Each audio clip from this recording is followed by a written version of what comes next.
We need a little more on Iraq. Iraq has 10% of the world's known reserves of oil, although producing that oil over the last 20 years has been significantly problematic for them. The oil is found primarily in the south. Do you remember who was in the south, ethnically and religiously? And the north. Do you remember who was in the north, ethnically and religiously? This leaves out the Sunni Arab population. And it was the Sunni Arab population under Saddam Hussein who controlled the country. Saddam Hussein seized power from his own political party, strangely enough, in 1979.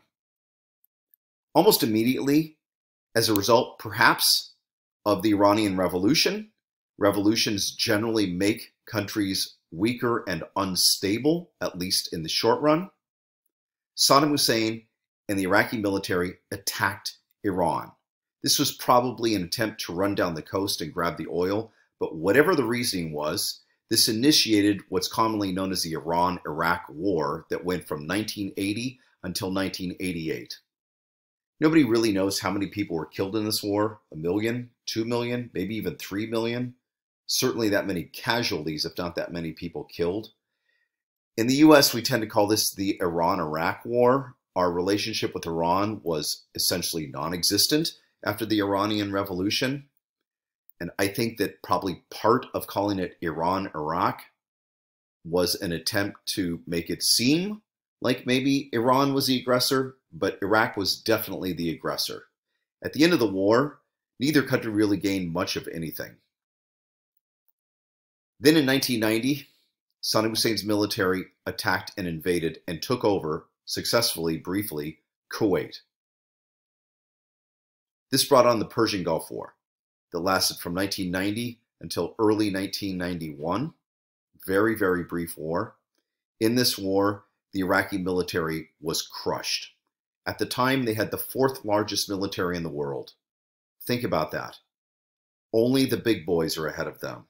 That would be China, the United States, and Russia at that time.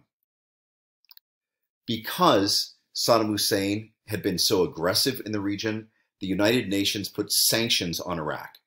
The sanctions worked like this. Iraq was allowed to sell enough oil to pay for food and medicine for its population. United Nations inspectors were allowed into the country, and their job was to clear out all of the weapons of mass destruction, chemical weapons, biological weapons, and whatever nuclear weapons program the Iraqis had. Then, in 2003, probably largely the result of the September 11th attacks, Iraq was attacked largely by the United States, and that caused the Iraq War, which went from 2003 to 2011. The justification for the war was that somehow Iraq was involved in the 9/11 attacks, which we now know was absolutely not true. At the time of that war, Colin Powell said something of this sort. Iraq is the pottery barn analogy, which means if you walk into the pottery barn and you buy a pot, as you're walking up to the counter to pay for it, if you drop it and you break it, it's yours. And what he was saying was that Iraq is a complicated place. And if we depose Saddam Hussein, we're going to break it. And then it's ours. Well, because of this, of course, Iraq has been in the state of potential dissolution for almost 20 years.